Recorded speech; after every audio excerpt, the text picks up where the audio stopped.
우리는 지난 4주 동안에 27장에 나오는 이 죄, 이삭의 가정에 나오는 이 죄 시리즈를 살펴봤어요. 그래서 이삭과 에서와 야곱과 리브가의 죄를 살펴봤는데요. 오늘은 그 죄 시리즈 마지막 시간 5번째로서 그 죄의 결과가 그래서 어떻게 됐는가, 그것을 함께 살펴보려고 합니다. 우리도 오늘 말씀 가운데 여러분들의 혹시 죄가 있다면 이렇게 드러났으면 좋겠어요. 내가 알고 모르고 짓는 그 죄들이 분명히 있을 거거든요.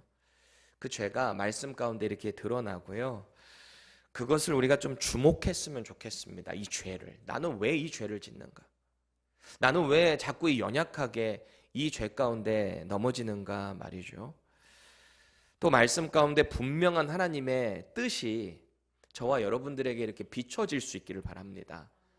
그래서 우리가 그동안 하나님의 뜻이 분명히 있는데 이게 아니라 자꾸 내 뜻대로, 나의 생각과 내 경험대로 뭔가의 이 길을 개척해 나가고 있다면 그 길을 좀 돌이키셨으면 좋겠어요. 그래서 이 말씀의 원리와 그 순리대로 살아가는 그 복을 꼭 누리시기를 예수님의 이름으로 축복드립니다. 첫 번째로 오늘 본문 가운데 나타나는 이삭, 이 아버지, 가장이 감당해야 될 죄의 결과인데요. 이렇게 오늘 본문 가운데 나타나는 그 감당해야 될 일이 뭐냐? 사랑하는 장남 에서잖아요. 우리 지난주에 살펴본 것처럼 에서가 사냥하고 돌아와서 요리까지 해서 아버지 약속하신 축복을 해주세요 그랬더니 당황하잖아요. 다리를 떨며 부들부들 떨며 놀랬잖아요. 이미 준 그 축복을 사랑하는 장남 이 에서에게 읊어줘야 되는 고통을 겪게 됩니다. 그게 아마 이 가장에게 있어서 얼마나 큰 아픔이었을까 싶은 거죠. 여러분, 한 가정을 꾸리고 있는 가장에게, 아버지에게 가장 행복한 일이 있다면 뭘까요? 가장에게 가장 행복한 일, 가정을 꾸리면서 뭐가 그렇게 행복할 수 있을까요? 가족 구성원들이, 내 아내와 내 자녀들이 하나가 돼서 그 안에서 화목하게 지내는 거, 가장에게 제일 행복하지 않겠습니까? 물론 성공하고 잘 되고 이런 거 좋죠. 뿌듯하죠. 대견할 수 있죠. 그런데 아무리 성공하고 세상 가운데 잘 나간다 해도 자식들이 서로 분열이 되고 싸우고 그거 부모가 보기 좋을까요? 가장이 그거 좋아할까요? 절대 그렇지 않을 겁니다. 과거에 한국에 지금도 그런 집들도 있기는 하겠지만 설날이나 추석 같을 때 보면 온 지역에 퍼져 있었던 가족들이 다 한자리에 모이잖아요. 그러니까 저희 같은 경우는 아버지가 대전 출신이다 보니까 다 대전으로 내려갔어요. 저 어렸을 때만 해도 기억이. 차가 엄청 밀리는데도 다 거기 내려가서 온 가족이 함께 모이는 모습을 봤던 기억이 납니다. 만약에 이런 그런 집안이 있다라고 할 때 그 가장이 할아버지일 거 아니에요. 자손들이 다 모인다고 할 때 그 할아버지에게 있어서 가장 큰 기쁨이 뭘까? 앞서 말씀드린 대로 자손들이 다 모여가지고 같이 밥 먹고 껄껄껄껄 행복하게 서로 사랑을 나누고 안부를 묻고 얼마나 보기 좋을까요? 그냥 그걸 보면서 껄껄껄껄 웃고 있는 할아버지의 얼굴을 한번 여러분들 생각해 보세요. 그야말로 아빠 미소 아니겠습니까? 아빠 미소. 뭔지 아시죠? 아빠 미소가 이미지가 어떤가요? 사랑하는 딸을 혹은 사랑하는 아들을 이렇게 바라보기만 해도 이렇게 기쁜 거 아니에요? 이렇게 씩 웃고. 우리 아들들 셋을 이렇게 저도 키워보다 보니까 이렇게 바라보기만 해도 이렇게 자기들끼리 노는 거 보면 참 그렇게 뿌듯하더라고요. 특히 제가 막내를 볼 때 좀 그게 있나 봐요. 이게 내리사랑이라고 이렇게 볼 때 이렇게 잘 이렇게 보고 웃고 있나 봐요. 그럼 제 아내가 아유 아빠 미소 아빠 미소 그런다고 그래요. 전에 우리 큰아들이 여기 펜사콜라 온 지 얼마 안 됐을 때 아무래도 학교를 새로 적응하고 여러 가지 또 이 PCA가 또 빡시게 공부시키잖아요. 또 안 하던 이 패시브 레터까지 다 이제 커시브 레터를 다 해야 되고 이러다니까 필기체를 그거 저도 배우고 하려다 보니까 쉽지 않았겠죠. 어느 날은 이렇게 성적을 갖고 왔는데 본인이 너무 불만족스러웠던 거야. 속상했던 거예요. 그러면서 이제 아빠가 그거 보고 기뻐하지 않을까 봐 이렇게 봐요. 그래서 제가 아빠는 너희들이 공부 잘하는 것도 좋지만 그냥 너희들이 최선을 다하고 거기에서 결과가 어떻게 나오든 아빠는 상관없어. 네가 만족하게 했다면 괜찮아. 괜찮아. 근데 아빠는 제일 행복한 게 뭐냐면 너희들이 예수님 믿고 하나님 자녀 되고 그리고 무엇보다 너희들이 서로 사랑하고 아끼는 모습을 보면 그게 너무너무 행복해. 그렇게 자라야 돼. 오늘 오면서 이 아들이 모를까 봐 또 교육을 한번 시켰습니다. 지금 오는 길에. 아빠는 너희들이 그렇게 서로 하나가 됐으면 좋겠어. 서로 우애 있게 지냈으면 좋겠어. 아빠랑 큰아빠 보면 알겠지? 우애 있게 잘 지내지? 엄마랑 이모도 보면 알겠지? 우애 있게 잘 지내지? 너희들도 그렇게 지내야 돼. 가장에게 있어서 이런 것을 보는 것 얼마나 뿌듯하고 행복하겠습니까? 그런데 오늘 이삭은 그게 틀렸어요. 그거 보기는 틀렸어요. 아들들 둘이 서로 이제 분열의 분열을 보게 될 겁니다. 오늘 우리는 에서가 우리 지난주에 살펴봤지만 동생이 자기를 속이고 자기가 원래 받아야 됐던 장자권을 뺏어갔다고 생각하지 않습니까? 아버지 앞에서 얼마나 그거를 부르짖으면서 이거 다시 돌려달라고, 이거 똑바로 잡아달라고, 나 너무 억울하다고, 저 야곱 지금까지 그랬는데 오늘 또 내 장자권까지 가져가 버렸다고, 그렇게 때를 쓰는 에서의 현장을 봅니다. 그 이야기를 지금 아버지가 듣고 있잖아요. 아버지는 지금 눈도 멀어가지고 나이도 들어가지고 보이지도 않는 상황에 큰아들 이 장남 에서가 이렇게 부르짖고 울고 있는 모습을, 이렇게 흐느끼는 것을 들으며 얼마나 마음이 무너져 내렸을까요, 이삭이. 아마 제가 볼 때는 에서보다 더 마음이 무너지고 찢어지는 사람이 아마 아빠 이삭이었을 것 같아요. 얼마나 마음이 아팠겠어요. 이삭이 에서를 얼마만큼 사랑했을까요? 편애를 했다라고 그러잖아요. 창세기 25장 28절 보세요. 이삭은 에서가 사냥한 고기를 좋아하므로 그를 사랑하고, 참 이 전제 조건이 참 어글이 되는 부분이긴 한데요. 사냥한 고기를 좋아하므로, 스테이크를 얼마나 맛있게 해줬던지 큰아들을 참 사랑스러워, 남성스럽고 남자답게 아빠가 좋아하는 그 부분들을 흡족시켜줬단 말이에요. 리브가는 야곱을 사랑하였더라. 또 집안에 머물며 어머니의 일을 도와줬던 야곱. 이렇게 완전히 다른 형제의 모습 아니겠습니까? 쌍둥이인데. 부모가 이 두 아들들에 대한 분명한 편애가 있었다는 것을 성경이 고발하고 있는 거예요. 편애는 반드시 분열을 가지고 오게 돼 있어요. 그래서 저도 부단히 애를 많이 써요. 솔직히 목회를 하다 보면 더 마음이 가는 분들이 당연히 있을 수밖에 없어요. 아니 그렇잖아요. 더 열심히 하고 더 그 안에서 몸부림치는 분들이 더 예쁠 수밖에 없죠. 그런데 목회자가 그런 사람들만 가까이 하면 어떻게 될까요? 안 되는 거예요. 모든 분들을 사랑으로 품고 주님이 맡겨주신 마음으로 부단히 애를 많이 씁니다. 주님의 마음으로 그분들을 품으려고 하고 있습니다. 근데 누군가에게 특별하게 편애를 하게 될 때 거기서도 공동체에 문제가 생기기 마련 아니겠습니까? 오늘 이 이삭도 사실은 마찬가지예요. 그 편애로부터 시작된 것이 이 가정 공동체의 분열을 가지고 온 거죠. 그러니까 오늘 본문 앞절에 38절에 보면 에서는 이 야곱에게 속아서 준 그 축복, 그거 돌려줄 수 있는 거냐고 막 떼를 쓰고 있잖아요. 아버지, 야곱에게 주신 복 말고 아버지 또 다른 복 없어요. 그거라도 좀 저한테 주세요. 아버지만 하실 수 있잖아요. 막 떼를 쓰고 있어요. 억울하다고, 이거 아니라고 큰 소리로 막 울고 있습니다. 애원하고 있습니다. 여전히 에서는 그 복이 누구로부터 오는지 몰라요. 이 축복을 자기가 왜 못 받은 거에 대해서 돌아보지 않고 여전히 자기 뜻대로 해요. 감을 못 잡고 있어요.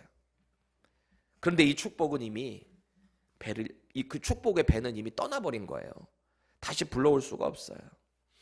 그래서 이삭은 그걸 깨닫게 된 거죠. 아버지 이삭은 이게 내가 돌이킬 수가 없구나.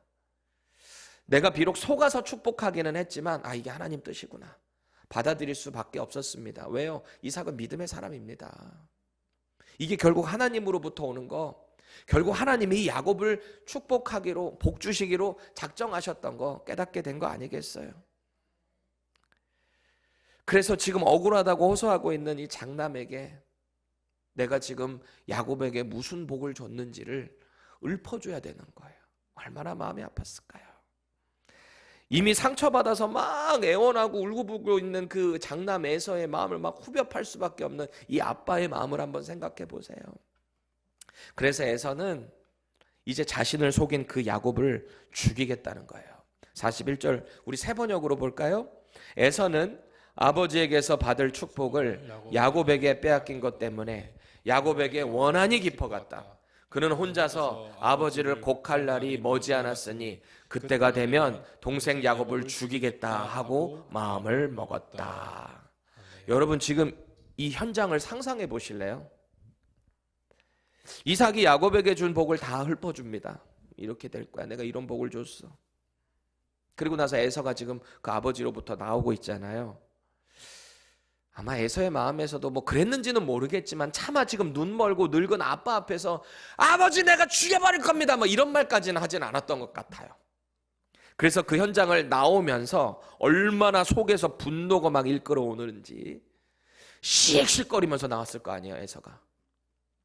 그러면서 동생을 향한 분노를 막 궁시렁궁시렁 폭발을 하는데 그 얘기를 마침 또 어머니 리브가가 들은 거죠. 보세요. 한 가정의 영적 리더인 이삭을 보세요. 아들들을 믿음 안에서 하나로 묶지를 못했어요. 편애나 하고 자기 뜻대로만 그렇게 했지. 하나님의 뜻을 보려고 하지를 못했던 부분들. 실수죠, 실수. 또 막내에게 속아서 준 장자의 축복. 고스란히 상처받은 장남에게 줄 수밖에 없는 이 마음. 얼마나 쓰라렸을까요? 그리고 이삭은 오늘부터 이제 죽는 그날까지 아들들의 분열을 보면서 살아야 될 거예요. 물론 나중에 화해는 하겠지만서도 얼마나 마음 졸이고 살았을까요? 얼마나 마음이 아팠을까요? 내가 그때 조금만 정신 차리고 봤더라도 제대로 줬을 텐데, 아니면 하나님의 뜻이 야곱이었다면 내가 처음부터 에서에게 말하지 않았을 텐데, 내가 지혜가 없었어. 얼마나 한탄했을까요? 그게 이제 이삭이 죄의 결과로 감당해내야 되는 일인 거예요. 그럼 반대로 오늘 이 아버지로부터 동생 야곱의 복을 듣고 있는 에서는 어떨까요? 에서는 무슨 죄의 결과를 담당해야 되는 걸까요? 우리 39절에서 40절 세 번역으로 봅니다. 그의 아버지 이삭이 그에게 대답하였다. 내가 살 곳은 땅이 기름지지 않고 하늘에서 이슬도 내리지 않는 곳이다. 너는 칼을 의지하고 살 것이며 너의 아우를 섬길 것이다. 그러나 애써 힘을 기르면 너는 그가 내 목에 씌운 멍에를 부술 것이다. 아멘. 장자권을 소홀히 여겼던 에서였잖아요. 그 죄에 대한 결과가 뭐예요? 이거를 반대로 거꾸로 해보면은 야곱은 이런 복을 받는 건데 이제 에서는 무슨 반대의 복을 받게 되는가? 뭐 복일 수도 있고 저주일 수도 있겠죠. 뭐 생각하기 나름이겠지만 말이죠. 39절 보세요. 하나님의 복을 상징하는 기름진 땅에 거하지 못해요. 기름진 땅이라는 것은 하나님의 복이거든요. 이 땅에서 누리는 물질의 복이거든요. 근데 에서는 그 복을 누리지 못한다는 거예요. 하늘에서 좀 비가 잘 내리는 땅이어야지 기름지잖아요, 땅이. 그래서 농사도 잘 되고 뭐가 수확도 많아질 거 아닙니까? 그런데 지금 아버지가 에서 장남에게 하는 복이 뭐예요? 에서가 거할 곳에는, 거할 그 땅에는 그렇지 못하다는 거예요. 불모지라는 거예요, 불모지. 기름지지가 않아요.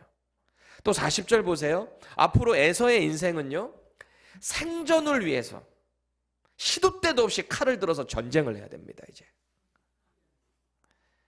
전쟁이 항상 있다라는 말은 그만큼 불안정한 삶을 살아갈 수밖에 없다는 거예요. 그러니까 우리의 인생에 평강이 있다는 게 얼마나 감사한지 아세요? 평안이라는 말, 평강이라는 말, 그게 샬롬이잖아요. 샬롬. 이스라엘 히브리어로 샬롬. 샬롬이라는 말의 뜻이 전쟁이 없는 상태입니다.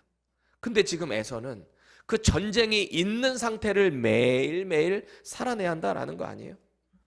실제로 에서의 후손인 에돔 족속, 그 에돔 족속이요, 험준한 그 세일산이라는 그 산곡에 이렇게 살게 됩니다. 그 산에 성곽을 쌓고 살아가게 되는 족속, 그게 에돔 족속이거든요. 그런데 이 에서가 이 말을 들을 때 있어서 무엇보다 가장 자존심 상할 이야기, 그 결과가 뭔가요? 그렇게 지금 분노하고 있는 동생 야곱의 그 밑으로 내려가게 된다는 거예요. 평생 이 동생을 섬기며 살아갈 수밖에 없다. 그 얘기를 듣습니다.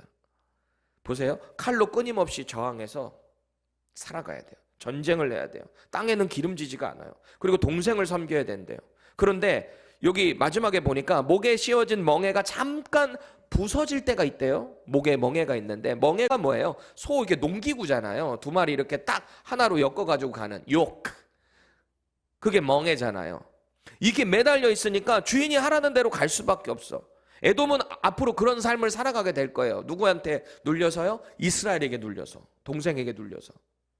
근데 잠깐 이게 부서질 타이밍이 있는데, 그때가 되면 잠깐 뭔가 열리는, 뭔가 자유함을 얻는 것 같은 뉘앙스의 말씀을 주고 있습니다. 그럼에도 불구하고 결국은 동생 밑에 눌려서 살아가야 되는 것은 변하지 않아요. 실제로 에돔 이 왕국, 에서의 후예들이죠. 에돔 왕국은요, 야곱의 후손인, 원래 이스라엘이었다가 북이스라엘 망하고 남유다가 포로로 끌려갔다가 다시 돌아와서 남유다, 예루살렘이 회복되죠. 남유다라는 국가가 있죠. 물론 로마라는 밑에 있겠지만, 근데 그 가운데 유다 지파의 왕이었던, 포로로 가기 전에 열왕기하 6장에 보면요, 남유다의 12번째 왕이 아하스라는 왕이 있어요. 이 사람도 참 악한 왕이었는데, 이 사람이 악하게 막 죄를 짓고 하나님의 말씀을 떠나니까 여기저기서 하나님이 막 깨닫게 하잖아요. 그때 이 에돔 족속이 잠깐 독립을 합니다. 원래 이스라엘 속국으로 있다가 잠깐 독립을 해요. 왜냐하면 다윗 시대 때부터 눌려가지고 그 속국으로 살았거든요, 에돔 족속이. 근데 이때 잠깐 독립한 적이 있어요. 그런데 이 에돔 족속은 결국 예수님이 이 땅에 오시기 전에 이두메 지역이라는 데가 있어요. 이두메가 에돔 사람들이 사는 지역을 이두메라고 했거든요. 이두메 지역에 살던 에돔 족속이 결국은 남유다에 편입돼 버려, 합병돼 버리는 사건이 있었습니다. 그게 요한 힐카누스라고 하는 사람, 당시에 유대 지도자 겸, 그러니까 왕노릇도 같이 하면서 대제사장 역할도 같이 하고, 그러니까 처음에는 뭐 남유다를 회복하자, 막 율법을 지키자, 막 이래서 에돔을 합병시킨 다음에 이 사람들에게도 할례를 요구하고 남유다처럼 살게 만들었거든요. 흡수가 된 거죠, 에돔이. 그렇죠? 근데 예수님 초림 전후에 유다의 통치 아래서 분봉왕으로 유다를 다스렸던 왕이 있습니다. 그게 누구죠? 헤롯 대왕이에요. 헤롯 대왕. 그 나중에 이제 헤롯도 뭐 안티파스, 헤롯 빌립, 뭐 다른 사람들 아들들 막 이렇게 나오는데, 처음에 헤롯 대왕 아버지. 근데 이 헤롯 대왕이 바로 이 이두메 출신입니다. 에돔 족속 출신이에요. 그래서 어떤 학자들은 아까 우리 멍에가 잠깐 풀어질 때가 온다, 그게 이 헤롯 대왕이 이두메 에돔 족속 출신인데 이스라엘을 잠깐 풀려가지고 통치한 게 아니냐, 뭐 그렇게 해석하는 분들도 있기는 한데요. 중요한 건 이 헤롯 대왕이 이스라엘을 독자적으로 통치한 건 아니에요. 로마라는 나라의 속국으로 있으면서 잠깐 그렇게 했던 거지, 이미 에돔 족속은 멸망되고 난 이후입니다. 흔적도 없이 사라져 버렸어요.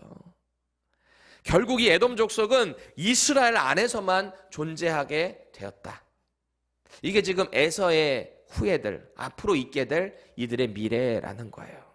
보세요. 아버지의 장자권을 소홀히 여겼어요. 그리고 하나님의 뜻을 진지하게 받아들이지 않았어요. 그 결과가 지금 이렇게 된다라는 겁니다. 자, 그럼 이제 이 사기 행각의 주인공 야곱은 죄의 결과로 어떤 것을 감당해야 될까요? 우리가 이제 다음 주부터 살펴볼 28장에서 좀 더 구체적인 내용들을 살펴볼 거예요. 그런데 오늘 본문을 보니까 아버지와 그리고 이 사람은 하나님까지 속였잖아요. 들먹였잖아요. 거짓말해놓고 하나님이 인도하셨습니다. 선하게. 이렇게 하나님까지 들먹였죠. 그렇게 속였던 야곱의 인생에는 그야말로 이제 험난한 고난 패키지. 그에게 임할 겁니다. 험난한 고난 패키지예요. 먼저 이 패키지를 보면은 피부치인 자기 형 에서로부터 온갖 증오, 원한을 사게 되는 거죠. 여러분, 누가 여러분들한테 증오와 원한 사본 적 있으세요? 사지 마세요. 살 짓도 하지 마세요. 참 불안한 거예요. 자꾸 내가 위축될 수밖에 없어요. 누군가가 나를 자꾸 그렇게 생각한다라고 하면. 그 가운데 찾아오는 게 공포와 두려움 있을 수 있거든요. 야곱은 이걸 이제 감내해야 돼요. 자기가 자초한 거예요. 또 그동안 형을 그렇게 속여 먹었으니까 이제 불안정한 미래에 자기는 던져질 수밖에 없어요. 무엇보다 가장 슬픈 게 뭐였을까요? 집을 떠나야 돼요. 같이 못 살아요. 그동안 자신을 그렇게 아껴주고 멘토링 해주고 사랑해주던 엄마 리브가의 곁을 떠날 수밖에 없어요. 왜요? 거기 있으면 죽거든요. 이제 제 아내가 지금 치료차 한국에 가 있잖아요. 그래서 지금 큰아들 둘째 아들 이렇게 저랑 이제 한 달 넘게 이제 좀 있는데요. 뭐 저도 나름대로 최선을 다해서 우리 아들들을 케어하고 있습니다. 엄마의 빈자리가 느껴지지 않게 하려고 가급적이면 어디 자꾸 데리고 나가려고 그러고 뭐 그렇게 해요. 근데 아무래도 제가 뭐 엄마 역할에 뭐 이것저것 뭐 살림까지 같이 하다 보니까 때로는 쉽지 않잖아요. 그러니까 때로는 제가 예민해질 때가 있어. 근데 그때 하지 말라고 한 걸 자꾸 하다가 이게 나의 영린을 탁 건드리면, 영린이 뭔지 알죠? 용이 딱 이렇게 했는데 비늘이 하나가 거꾸로 딱 있는 게 있대요. 그게 바로 영린입니다. 그게 중국의 그 속담에 있는 거예요. 그게. 그래서 영린을 건드렸다 그러면 이제 용이 왕 폭발하는, 성경에 나오는 얘기는 아니에요. 근데 그거를 탁 건드리는 어떤 날이 있었던 거예요. 막 자기들끼리 싸우고 막 예민하게 굴고 그래서 그때 막 혼났어요. 막 혼냈어요. 둘 다 혼났어요. 근데 큰아들이 막 많이 평소보다 더 서럽게 막 울더라고. 그래서 제가 물어봤습니다. 너 왜 그렇게 서럽게 울어? 그랬더니 우리 큰아들이 그래요. 아빠한테 혼나니까 엄마가 더 보고 싶어. 엄마 없는 인생이 허무해. 왜 그런가 생각을 해보니까 전에 아빠한테 혼나면 엄마가 가서 위로해주고 엄마한테 가서 떼도 쓰고 아들들 내가 모르는 것 같지만 엄마한테 가서 아빠 이거 아니야 막 그런 얘기한 거 다 알아 아빠가. 근데 지금 자기 편 들어주는 엄마가 없다고 생각을 하니까 그게 서러웠던 것 같아요. 얼마나 마음이 제가 짠하든지 꼭 안아주면서 아빠가 있잖아. 알았어. 아빠가 미안해. 아빠가 미안해. 아빠가 그렇게 화 안 내도 됐는데 미안해. 그랬어요. 난 순간 우리 케니 형제가 얼마나 생각이 나던지. 여러분 우리 정말 우리 케니 형제의 세 자녀들 릴리, 노아, 리아 정말 같은 마음으로 사랑으로 같이 품어주셔야 돼. 볼 때마다 더 안아주시고 그렇게 하셔야 돼요. 여러분 마지막으로 오늘 본문에서 가장 많은 대사와 가장 많은 비중을 차지하고 있는 사람이 누굴까요? 리브가입니다. 엄마 리브가. 리브가는 이제 어떤 죄의 결과를 맞이하게 될까요? 먼저 이 리브가는 자기 뱃속에 심각하게 싸웠던 이 두 쌍둥이, 얼마나 심하게 싸웠으면 하나님께 고민돼서 기도까지 하고 계시를 받았던 여인 아닙니까? 앞으로 큰 자가 작은 자를 섬기게 될 거다. 이미 태어나기 전부터 두 국민이 네 뱃속에 있구나. 태중에 둘 다 크게 된다는 얘기이긴 한데 큰 자가 작은 자를 섬기게 될 거다. 이미 계시를 받았던 여인입니다. 이 장자의 복이라는 게 분명히 자기는 야곱에게 가야 된다라는 것을 이미 알고 있었어요. 어렸을 때부터 마음에 품고 있었어요. 그런데 어느 날 자기 남편이 막내가 아닌 큰아들 에서에게 그거를 준다고 하니까 이게 난리가 냈던 거 아니에요? 거짓과 속임수와 이런 거 온갖 방법을 다 써서 남편 속여서 그 복을 받게 해야 되겠다. 막내 아들에게 이게 하나님의 뜻이다. 내가 이렇게 아무리 속여도 하나님은 기뻐하실 거야. 나는 하나님의 뜻을 이뤄드리는 것뿐이야. 정신승리를 했던 여인 바로 리브가입니다. 결국 그 영적 교만이 하나님의 뜻을 오해하게 된 거 아닙니까? 하나님이 어떻게 이 막내 아들 하는 거 속이지 않아도 하나님의 뜻대로 하실 거 아니에요. 근데 리브가가 그 과정에 있어서 선하지를 못했던 거죠. 하나님의 신실하심을 오해했던 거예요. 42절 보세요. 그게 어떤 결과를 맞이하게 되는지. 맏아들 에서의 이 말이 리브가에게 들림에 이에 사람을 보내어 작은 아들 야곱을 불러 그에게 이르되 내 형 에서가 너를 죽여 그 한을 풀려 하니. 이 말하는 엄마의 마음은 또 어땠을까요? 형제의 난이잖아요. 큰아들이 막내를 죽인다 그래요. 이걸 또 말할 수밖에 없는 엄마의 마음 말이죠. 리브가는 남편 이삭이 하나님의 뜻 아닌 인간의 뜻으로 한다. 이걸 내가 무조건 막아야 된다. 하나님이 기뻐하실 거다. 그렇게 생각을 했어요. 그래서 뒤에서 조종한 거 아닙니까? 야곱을 조종하고. 근데 오늘 이 에서의 반응을 보니까 이게 가만히 있으면 큰일 나겠거든요. 맏아들 에서의 그 분노를 딱 들었을 때 엄마의 마음은 아마 무너져 내렸을 거예요. 내가 뭐 한 거지? 무슨 짓을 한 거지? 정신이 확 깼을지도 모르겠습니다. 그래서 이제는 막내를 살리겠다고 부랴부랴 또다시 작전을 지시합니다. 너 외삼촌 라반의 집으로 빨리 가. 하란으로 빨리 떠나야 돼. 지금 빨리 가야 돼. 너 형한테 죽어. 그러면서 뭐라 그래요? 얼마간 몸을 사리고 있으면 된대요. 얼마 동안? 형의 분노가 풀릴 때까지만. 까지만이에요. 그러니까 이게 금방 끝날 줄 알았던 거예요. 45절 세 번역입니다. 내 형의 분노가 풀리고 내가 형에게 한 일을 너의 형이 잊으면 거기를 떠나서 돌아오라고 전가를 보내마. 내가 어찌 하루에 자식들을 다 잃겠느냐. 리브가의 생각에 이 형의 분노가 풀리는데 얼마나 걸릴 것 같다 그랬어요? 얼마간? A few days라고 합니다. A few days. 몇 날이면 되겠다. 그 다음에 일단 떠나고 나면 내가 좀 수습해야 되겠다. 리브가가 그런 마음 갖지 않겠어요? 아마 하나님이 계시해 주셨던 내용이니까 이거는 변함은 없지. 근데 에서야 너도 이걸 좀 이해를 해야 돼. 뭐 이렇게 뭔가 권면하고 다독거리고 자신이 뭔가 해결하려고 했겠죠. 그런데 리브가의 생각은 보기 좋게 빗나갑니다. 자신이 거짓과 속임수로 장자권을 뺏어준 격이 된 거잖아요. 에서의 분노가 얼마나 컸던지 예상치 못한 방향으로 올라가요. 왜냐하면 리브가는 이 야곱이 밧단 아람 이 외삼촌이 있는 그 곳에 머무는 동안 그게 거의 20년 뒤에 돌아오거든요. 20년 걸려요. 그 이후에 돌아와요. 그 20년이라는 세월 동안 사랑하는 막내와 떨어져 있어야 됐어요.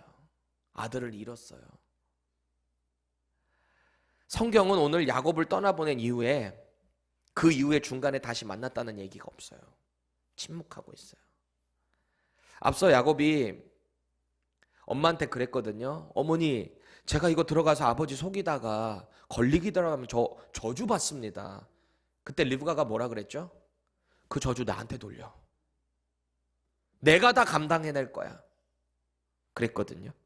결국 리브가의 인생에 사랑하는 아들 야곱을 평생 보지 못해요. 그런 저주를 감당해야 돼요.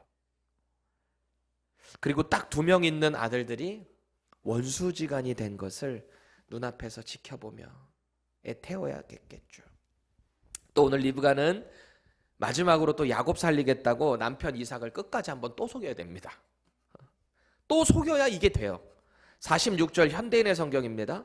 그리고서 리브가는 이삭에게 말하였다. 내가 이 헷 여자들 때문에 사는 것이 지긋지긋할 지경인데 만일 야곱이 이 땅의 헷 여자와 결혼한다면 내가 무슨 낙으로 살겠습니까? 하였다. 물론 지금 리브가가 하는 말이 아예 마음에 없는 말은 아니었을 겁니다. 이 가나안 땅에 있는 것보다 자신도 아브라함과 같은 그 하나님을 섬기는 그 땅에서 왔으니까 이 야곱도 그렇게 맞아야 되는 게 아니겠습니까? 물론 생각은 있었겠죠. 근데 지금 이 시간에, 이 타이밍에 이 말을 할 수밖에 없었던 이유, 왜요? 아들 살려야 되거든요. 여기 있으면 죽거든요. 그렇대요. 처음 남편에게 시작한 거짓말은 또 다른 거짓말로 끊임없이 계속 연결되는 거예요. 끊임없이. 원래 거짓말은 또 다른 거짓말을 계속 낳잖아요.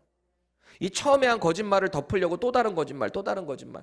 리브가는 오늘 끝까지 거짓말을 해야 돼요. 남편에게 자기 속마음을 이야기하지도 못하고. 아무래도 그 남편을 속였던 거짓말이라는 것이 이 마음에 좀 죄책감에 있었을 것 같아요. 남편 눈도 안 보이죠. 늙었죠. 그 상황에서 뒤에서 자기가 조종하다가 지금 형제들, 아들들 난리가 났고 말이죠. 그게 마음을 괴롭혔을지 모르겠어요. 또 리브가의 죄의 이 결과 때문에 남편 이삭도 그랬을 거고요. 장남인 에서는 어땠을까요? 엄마를 대할 때 이전과 같았을까요? 분명히 언젠간 알았을 겁니다. 엄마가 그렇게 했다는 거. 엄마에 대한 신뢰도 잃었을 거예요. 에서와의 관계도 전과 같지 않았을지 모르겠습니다. 이게 다 리브가가 감당해야 되는 죄의 결과예요. 오늘 이 네 사람의 그 죄의 결과들을 우리는 쫙 살펴봤어요. 죄라는 것은 하나님의 뜻이 아닌 것을 선택하는 순간부터 시작돼요. 우리 그냥 심플하거든요. 하나님 뜻 순종하고 그 길 가면은 우리 죄 안 지어요. 그거 믿고 따라가면 흔들릴 이유도 없거든요. 그런데 왜 우리는 자꾸 죄를 지을까요? 왜 자꾸 하나님의 뜻을 떠나는 길을 우리는 선택하게 될까요? 분명히 그 길로 가면 언젠간 파국이라는 거, 우리 망한다는 거, 우리 모르나요? 알아요. 알아요. 그런데도 왜 그럴까요? 우리의 죄 때문에 가정 공동체부터 시작해서 우리가 속한 공동체가 분열된다는 거, 우리 모를까요? 우리 이거 꼭 기억해야 됩니다. 죄는 결국 분열을 초래해요. 죄는 결국 사망에 이르게 돼요. 너무 막연한 결론같이 여러분들이 받아들이실지는 모르겠는데 원래 죄의 끝은 사망이었어요. 우리 그 말씀 같이 읽어볼까요?